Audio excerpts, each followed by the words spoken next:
안녕하십니까. 저는 이 시대 마지막 때를 기도하면서 연구하는 사람입니다. 오늘은 성경 마태복음 24장 38절에서 39절의 말씀으로 같이 은혜를 나누고자 합니다. 홍수 전에 노아가 방주에 들어가던 날까지 사람들이 먹고 마시고 장가들고 시집가고 있으면서 홍수가 나서 그들을 다 멸하기까지 깨닫지 못하였으니 인자의 임함도 이와 같으리라. 그렇게 성경은 말씀하고 있습니다. 무슨 말씀이냐 하면 지금 모든 사람들이 하나님을 믿는 그리스도인이나 불신자들이나 모두가 오늘 이와 같이 말씀처럼 현실에 현재의 문제에 치우쳐서 시와 때를 알지 못하여 나중에 큰 어려움을 당하는 그런 일이 있게 됩니다. 노아 시대에도 그런 것 같이 지금 이 시대에도 수많은 사람들이 노아 시대의 삶을 살고 있는 것입니다. 지금 지금 여러분의 문제가 우리의 발목을 잡는 겁니다. 지금 우리가 직면해 있는 이 현실적인 문제가 우리의 영원한 안식처, 하나님이 예배해 놓으신 영원한 우리가 갈 곳, 우리가 가서 영원히 하나님과 함께 우리 주님과 함께 세세 무궁토록 영생하게 되어 있는 하나님 나라의 천국의 삶을 바로 이 현실이 우리의 직면하고 있는 이 문제들이 우리를 붙들고 주님을 바라보지 못하게 하는 이런 안타까운 현실입니다. 홍수 전에 노아가 방주에 들어갔습니다. 노아는 약 80년 동안 방주를 지었습니다. 그는 80년 동안 100년을 하나님께서 100년의 기한을 줬습니다. 120년이란 물론 기한을 줬지만 100년으로 보고 방주를 지어라 그랬는데 노아가 방주를 지었습니다.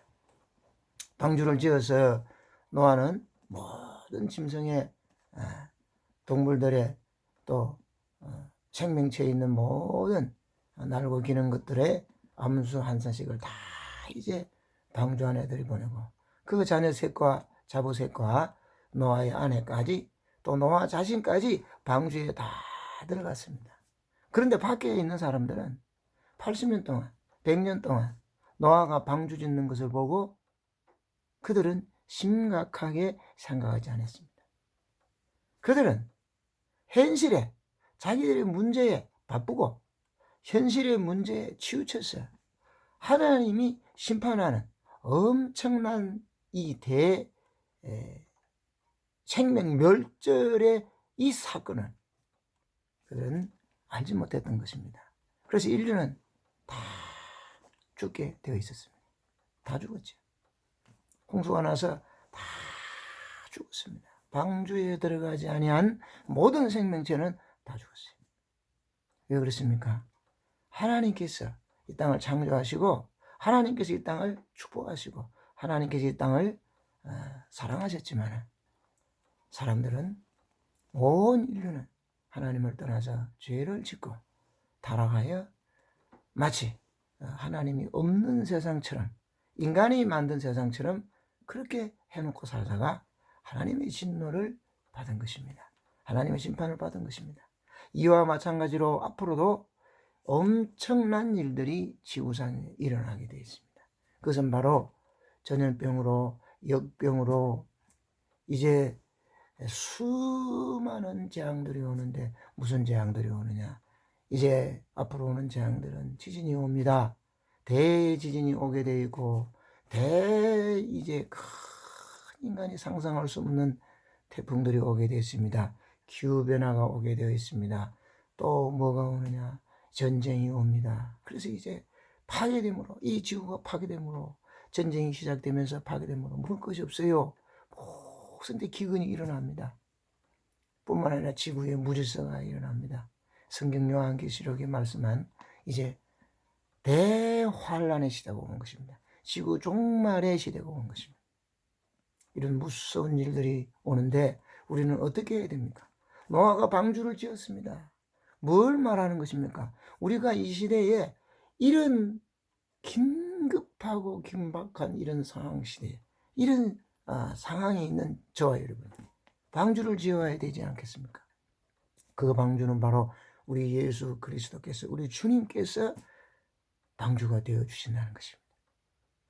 우리 예수님이 이 땅에 오셔서 우리를 위해서 당신이 피 흘리시고 몸 찢기시고 모든 생명과 당신이 가지고 있는 근세와 신분의 축복을 우리에게 주셨습니다. 이 예수님을 우리가 받아들이고 예수님을 우리가 마음속에 믿고 우리의 삶 가운데서 예수님이 주인이 되었어요. 내 안에서 내 생각과 내 마음과 내 뜻대로 살 것이 아니라 이 현실에 먹고 사는 거, 우리가 생활하는 모든 이 형편에 이 상황 속에 빠질 것이 아니라 매일 우리는 어떻게 해야 되느냐? 그 방주 되시는 예수님 안에서 방주 안에 생활을 해야 됩니다. 그 방주 안에 생활은 무엇입니까? 제한된 생활입니다. 방주 밖의 생활은 죽습니다. 방주 밖에 나가면 물에 빠져 다 죽습니다. 문 열지도 못해요. 예수님 안에서 예수님의 말씀과 예수님이 주시는 성령의 기름 부음으로 우리는 매일매일 먹고 살아야 됩니다. 무슨 말씀이냐? 주님께서 말씀했습니다.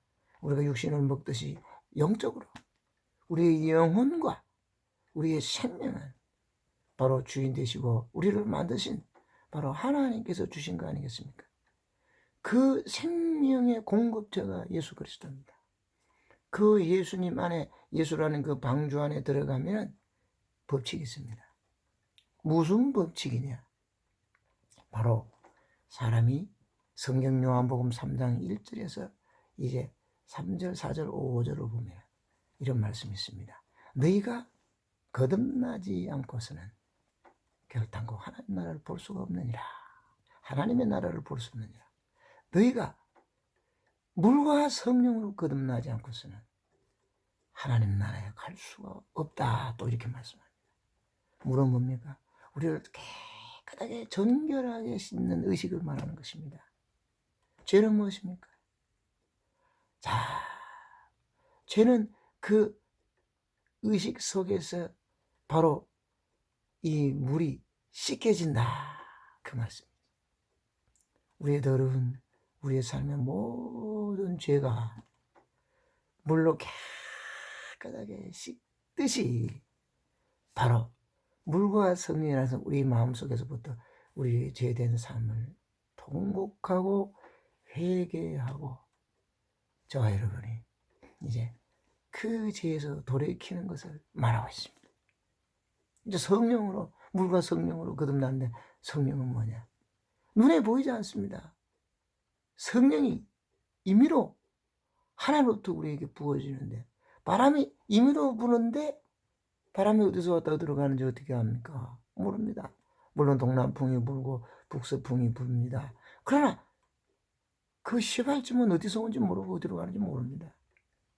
이와 마찬가지로 성령께서 하나님으로부터 출발된 이 주님으로부터 출발된 성령께서 우리에게 임하시는데요. 그 성령이 우리에게 임하실 때도 그러합니다. 그래서 우리는 기다려야 됩니다.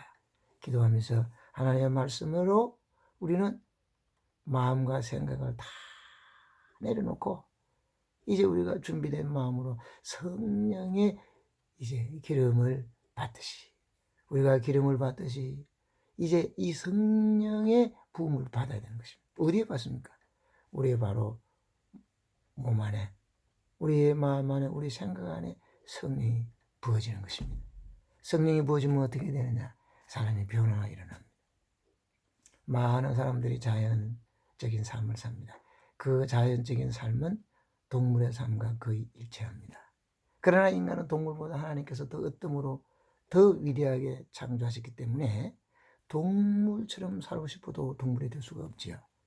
동물 위에 인간이 존재합니다. 이와 마찬가지로 성령의 선물이 바로 이런 것입니다.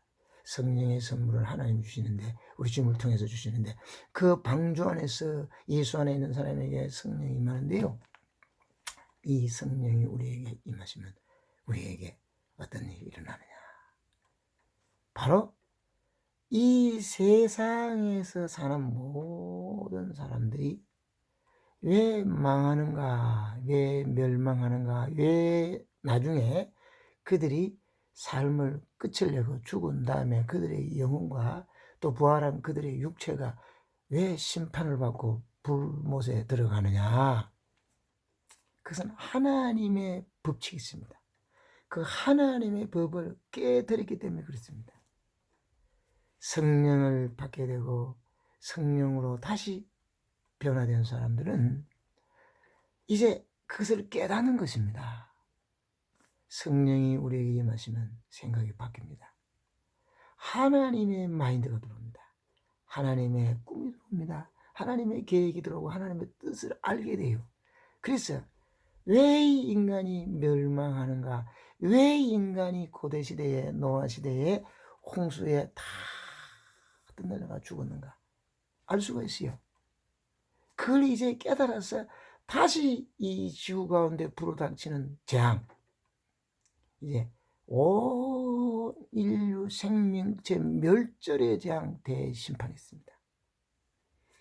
그 심판을 피해갈 수 있는 위대한 하나님의 그 구원의 손길이 무엇이냐, 바로 이 성경 속에 있는 이 말씀을 성령께서 깨닫게 하기 때문에 새롭게 태어난다, 그런 것입니다. 새롭게 태어나는 사람은 똑같습니다.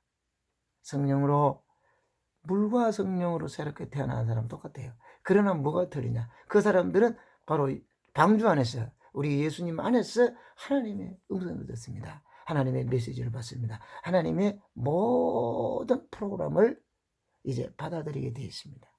그래서 하나님이 이 땅을 심판하시는 가운데서 당신의 말씀에 순종하고 당신의 뜻에 바로 올바르게 이제 따르는 자들에게 구원의 길을 여신다. 그것이 무엇이냐?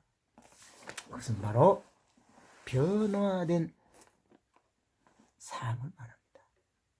뭐가 변화되느냐? 변화라는 것은, 제 속에 있는 사람들은 죄를 모릅니다. 타락한 사람은 자기가 타락되어 있는지 모릅니다. 그 죄에서 나온 사람은 죄를 할 수가 있고, 그 타락에서 나온 사람은 타락이 무엇인지 알 수가 있어요. 죄는 바로 정상적인 하나님이 만드신 아름다운 인간이 불법을 저지른 것입니다. 타락은 무엇이냐? 하나님이 주신 이 위대한 삶을 이제 훼손해서 특별한 것으로 밑바닥으로 떨어진 걸 말합니다. 인간이 범죄하면 하나님으로부터 떨어집니다. 멀어져 버립니다. 그것이 타락입니다. 그래서 그 다음은 하나님의 징벌이 옵니다. 가난과 질병과 저주와 분쟁과 다툼과 시기와 질투와 온갖 미움과 죽음과 이제 심판이 있습니다. 그래서 하나님께서 이 성경 말씀을 통해서 이제 노아 시대에 이렇게 방주로 구원한 것 같이 이 시대에도 하나님이 우리 예수님을 보내주셨어요. 방주 대신 예수님을 보내주셔서 그 방주 안에서, 그 예수님 안에서 이제 매일 먹고 살아야 되잖아요. 육신에 먹는 거 마시는 거 말고요. 그것은 우리가 알아서 해야 합니다. 그것이 지혜죠. 우리가 먹어야 되고, 우리가 마셔야 되고, 잠을 자야 되고, 입어야 됩니다. 우리가 스스로의 그 삶을 우리가 준비를 해야 됩니다. 그 인간이기 때문에 가능한 것입니다. 인간은 육체의 삶을 다 살면서 영적인 삶을 살도록 되어 있습니다. 그것을 찾지 못하고 그것을 알지 못하기 때문에 육신의 삶을 다 어느 정도 이루었다 하는 그 사람들은 뭘 합니까? 오락을 합니다. 자기만의 삶의 어떤 뭐랄까요? 즐김, 누림, 자기만의 그 시간에 행복을 찾아서 뭔가 하게 되십니다. 일하는 거 말고 뭔가 합니다. 그것이 뭐 스포츠일 수도 되고 또 연애 계통이 될 수도 있고 또는 뭐 다양한 뭐 시골살이 또는 뭐 여러 가지 낚시라든지 등산이라든지 취미생활이라든지 또 무슨 운동이라든지 무엇이든지 합니다. 안 그러면 또 못된 나쁜 일들도 합니다. 그러나 이와 마찬가지로 우리도 정말 하나님의 이 음성을 듣고 깨달았어요. 이 삶을 어느 정도 준비를 하면서 우리의 그 중요한 시간들을 방주 안에서 우리는 영적인 스포츠, 영적인 이제 등산, 영적인 우리의 모든 문화생활을 하는데 그것이 하늘나라를 향한 하나님 나라에서 있어야 될 이 모든 문화생활이다. 하나님 나라의 등산이라 할까요? 하나님 나라의 낚시라 할까요? 하나님 나라의 운동이라 할까요? 하나님 나라의 모든 취미활동을 배우는 것입니다. 그것이 뭐냐? 바로 신부 수업이라는 것입니다. 신부는 신랑을 위하여 수업을 하게 되어 있습니다. 단장을 하고 마음을 바르게 잡고 몸을 깨끗하게 하고 아름답고 예쁜 게 또 말도 품행도 모든 것을 이제 준비하는 것입니다. 우리는 아름다운 저 하나님 나라의 천국에 들어갈 사람들입니다. 그렇기 때문에 우리는 하나님 나라에 들어가서 신랑 되신 예수님과 영생복랑해야 되고 하나님 아버지 모시고 영원히 우리가 참 세세무궁토록 누려야 되는데 그 준비를 해야 되지 않습니까? 이곳에서 그 수업을 해야 됩니다. 그것은 바로 성령이 가르쳐주는 지혜로 하는 것입니다. 하나님의 말씀이 그렇게 다 인도해 갑니다. 그것을 이제 저와 여러분이 계속 지속적으로 만남으로 이제 다음에 또 만날 때 그것을 같이 공부하는 것입니다. 오늘 여기까지 하겠습니다. 감사합니다.